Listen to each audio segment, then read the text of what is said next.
Hello and happy Tuesday, everybody. Here's what's coming up tonight on Now. Yesterday, we brought you the story about how you could buy Narcan off the shelves in some drugstores. Apparently, that might not be allowed yet in Maine. We'll give you the details. Plus, following the story of a hiker in New Hampshire who contracted a flesh-eating bacteria, we have an expert in live to answer questions about that. And a Facebook page with a lot of followers caused a little bit of a public panic with something that wasn't true yesterday. We'll look into that. This is News Center Now.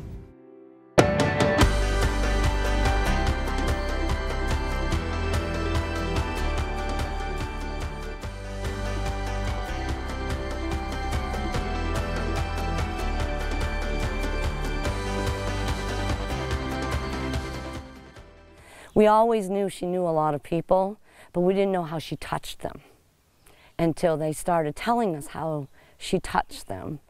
The sister of a woman found dead in Cherryfield last week remembers her sibling.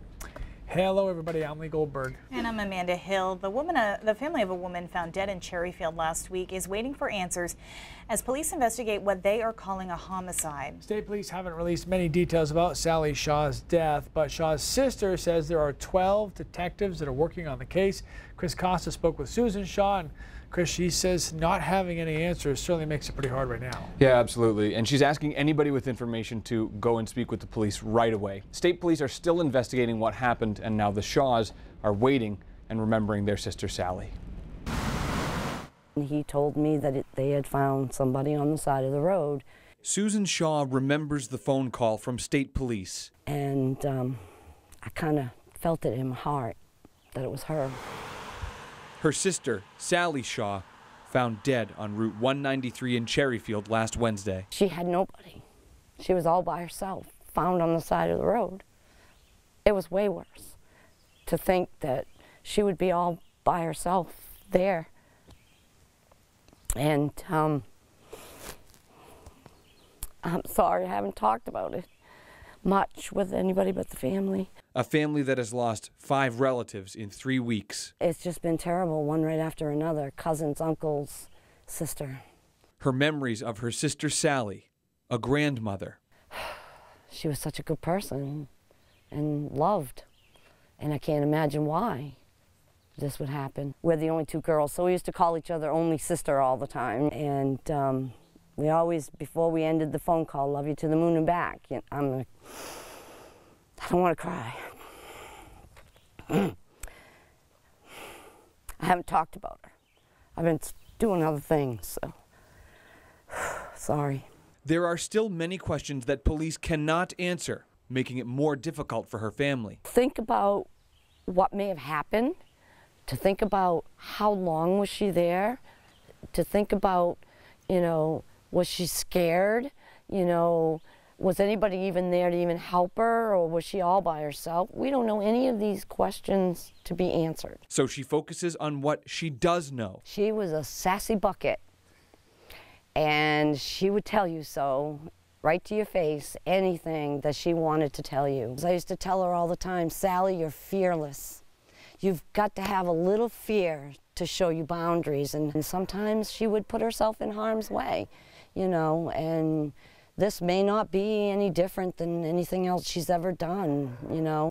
She will be very missed. According to the medical examiner's office, the autopsy was completed, but they cannot release any information at this time. The Shaws have started a fundraiser to help pay for the funeral expenses. You can find more information on that on our website and mobile apps. All right, Chris, thank you. Hey, midsummer here, but it doesn't really feel like it, does it, Keith? No, we're making a rebound there here shortly. We started today kind of dreary with some showers, but the radar right now pretty clean. This, by the way, not a shower. It's just the windmills up there, the wind farm that you're seeing on some of the ridges. Satellite picture looking good as well. We got rid of some of the cloudiness and dissolving even further over the past 30 minutes or so. So the rest of tonight will be clear, and we're rounding into what will be a beautiful day on Wednesday. Hour by hour forecast through the rest of tonight. Watch these temperatures.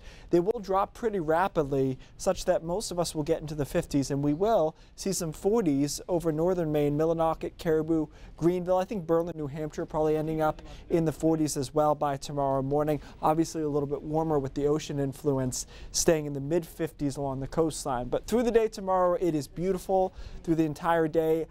Temperatures get into the mid and upper 70s, maybe some low 80s across western Maine. It doesn't last long, though. Unfortunately, a cold front approaches as we head into Thursday. That'll give us some clouds, some showers, and maybe even a rumble of thunder at that point. So Wednesday, unquestionably, the best day of the work week. There are some improvements, though, in the forecast as we head to Friday. We'll talk about that, guys, in a few minutes. All right, sir. Thank you very much. There was a bit of a stir on social media yesterday because of a fairly well-followed Facebook page, and this one had a lot of you talking and still has you talking today.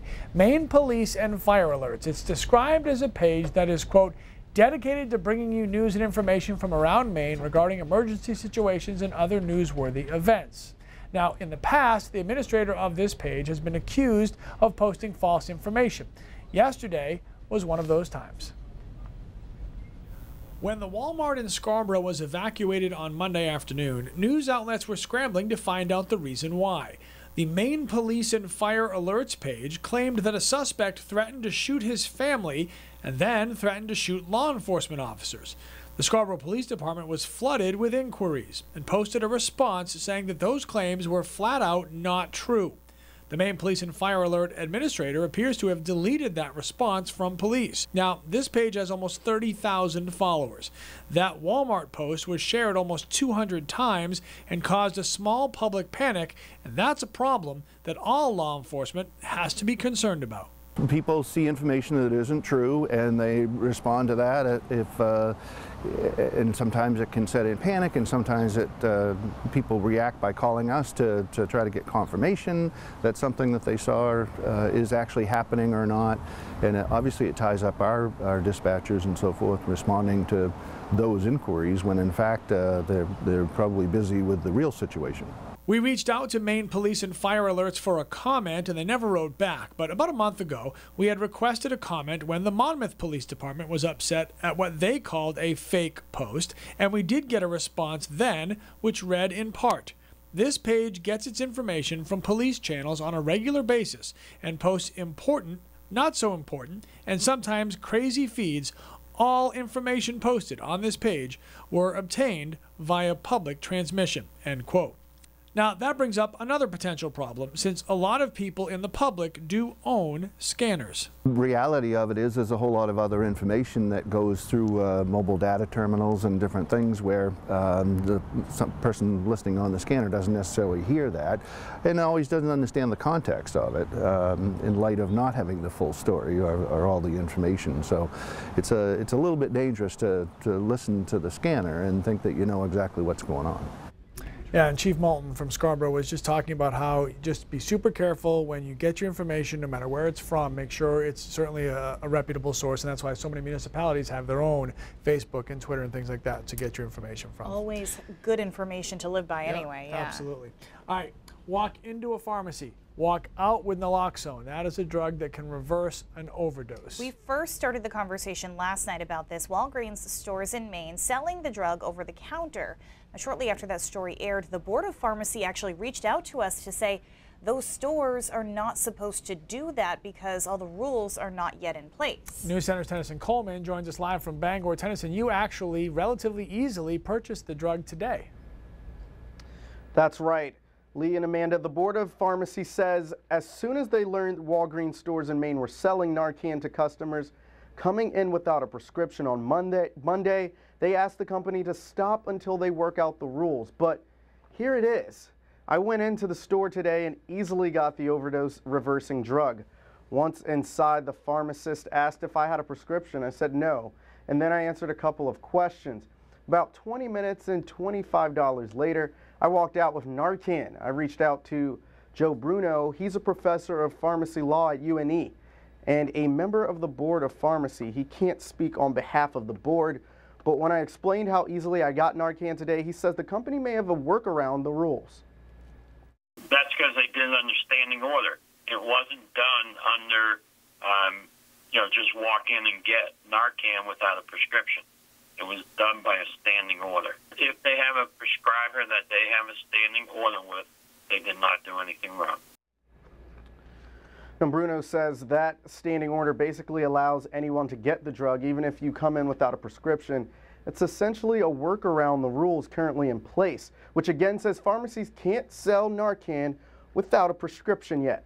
Bruno also says the Board of Pharmacy is expected to meet next Thursday to discuss the regulations surrounding the sale of Narcan. The governor would eventually have to sign off on those rules before pharmacies could make it widely available.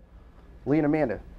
All right, Tennyson, thanks. Okay, imagine going on a hike in New Hampshire and getting a flesh-eating bacteria. We're talking to an expert about how that could even happen. Yeah, and some new research out today says that pretty much all former NFL players studied had CTE, a potentially dangerous long-term brain injury. What this could mean for the future of the sport after the break.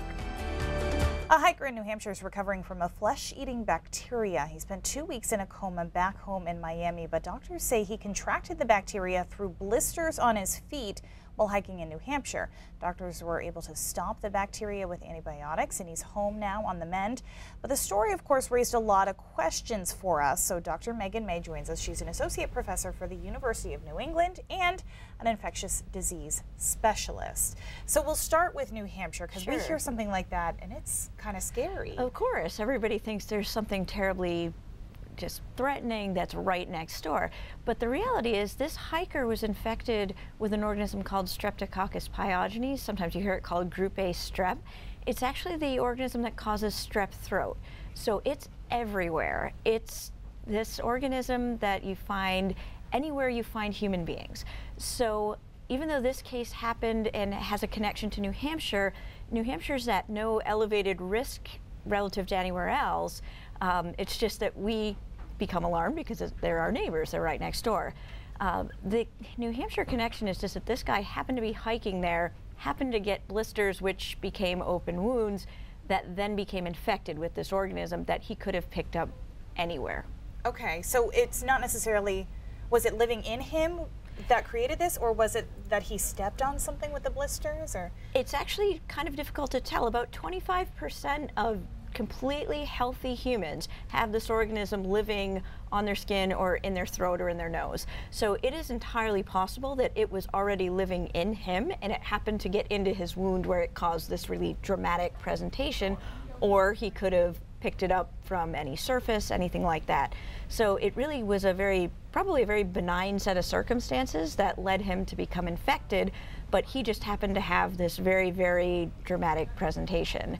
I think the scary thing at this point is, can I just cut a finger on something and suddenly have a flesh-eating bacteria?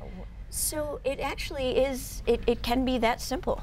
Anytime you have an open wound where you have an opening all the way down to the dermal tissue, the tissue right under your top layer of skin, there's potential for that to become infected.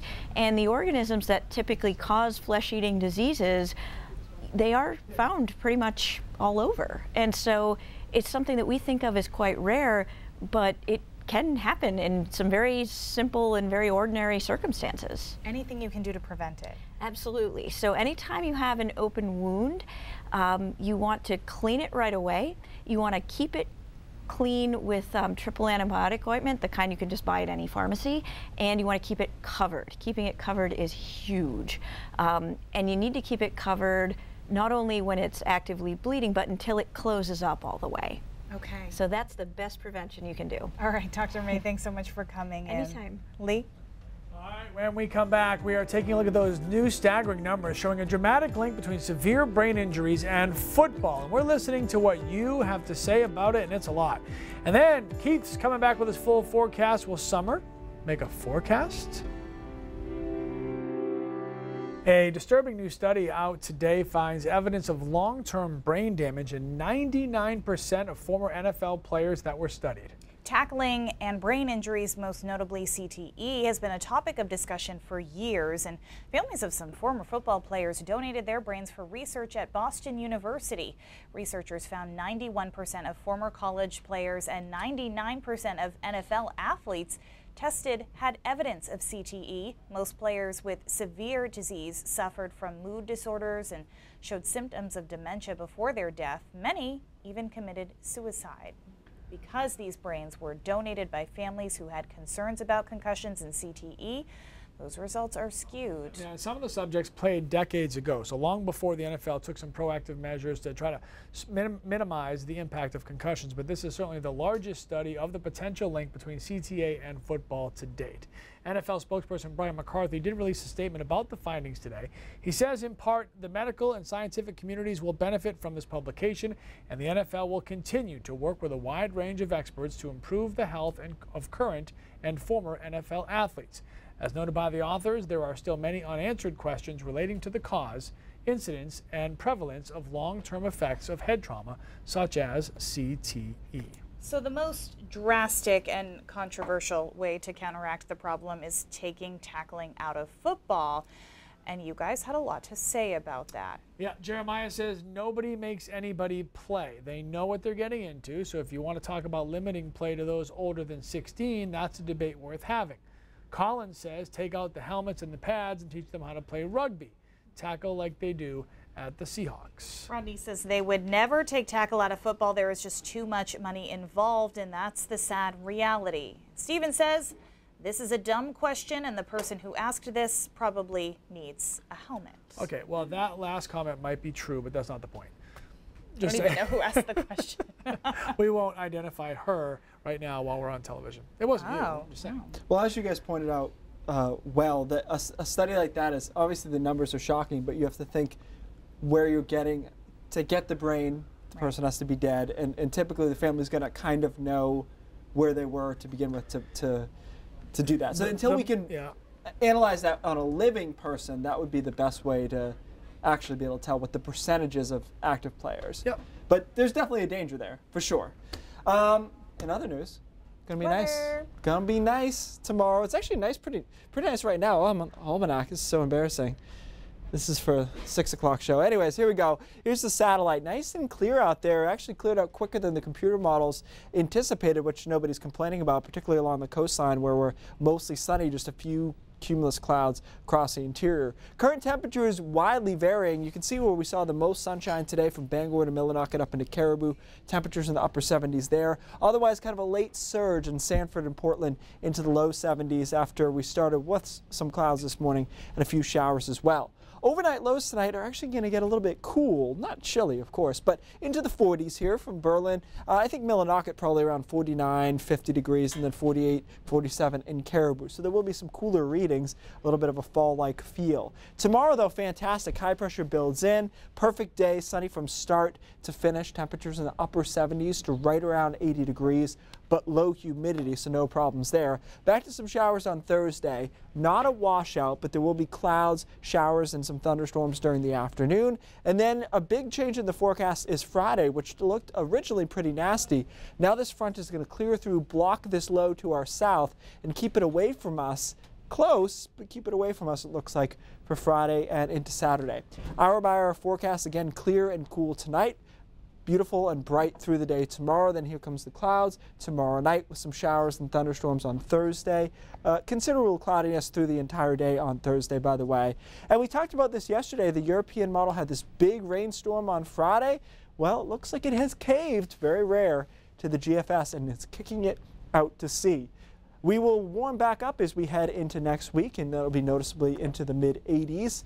For probably Monday and into Tuesday will be your warmest days there. The pattern looks a lot better to me next week than it did this week, trending up on Friday, and then the weekend, as usual, nice isolated thunderstorms. No big humidity returns, at least for Monday and Tuesday. So I think most people are happy. You need to keep your eye on a week from Saturday. That is the Beach to Beacon. And that is where a lot of people are going to want to know what's going on. 10 so days just keep your eye on is pretty much the max, so we'll keep an eye on it. I'm just saying, keep it out there. I got you. All right, sir. Thank you very much, Keith.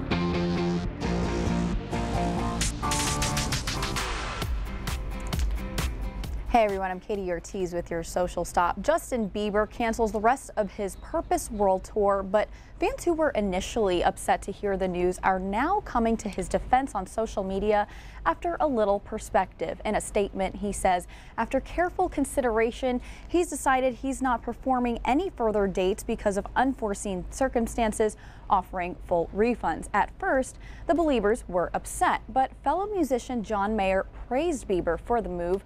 He explained on Twitter, when someone pulls remaining dates of a tour, it means they would have done real damage to themselves if they kept going. We've lost so many great artists lately. I give Justin a thumbs up for realizing it was time to call it.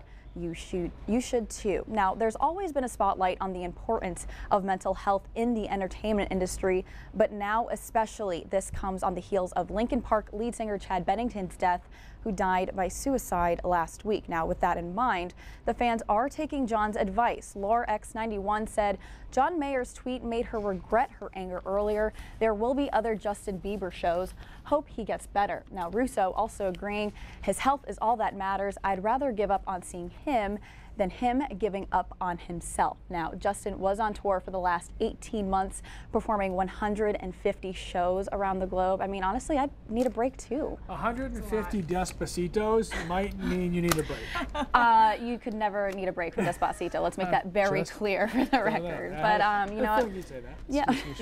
All the power to Justin Bieber, though. No matter the reason to cancel his world tour, as long as he's okay. I mean, that's all that matters, right? All right. Big love for the Biebs. We'll be right back. All right, today's Brain Drop starts with a tweet from the National Weather Service in Seattle saying they're entering their 36th day without any rainfall. What's interesting about this is it's not even close to their record. The record is 51 straight days.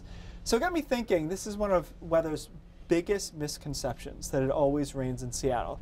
Let me show you some bar graphs, because I like to take these to parties. You know, I think people really react well to this kind of stuff. These are cities and then their rainfall, obviously. So if you notice at the end, New Orleans has one of the highest rainfalls of a major city. Thank you, Vanna. Well done. Miami also high, Houston. So you're noticing a theme here. These are places with high precipitable water content for the most part. If you keep going down, you do find Boston and Washington, D.C. Now keep in mind, this is total moisture, so it does involve snow as well. And if you look far enough, you will see Seattle here, basically in the middle of the pack, at around 38 inches of precipitation a year. There's a reason, though, there's a reputation around Seattle, and it's not Seattle, which is located in Puget Sound right here. It is the mountains, the Cascades, just to their east. They average about 250 inches of rain and snow combined a year. One last stat for you. Portland, Maine is actually wetter than Seattle, and by a pretty large margin. Portland averages 47.3 inches, Seattle 37.5. Okay, so if it doesn't always rain in Seattle, are you going to blow the myth that Chicago is the windy city? Yeah, also not that windy. Oh, come on. One thing about Seattle is it does have a decent amount of days with rain. It's not in the top 10, but it has a little bit more of that than it does net precipitation. But overall, actually not a bad city to live in.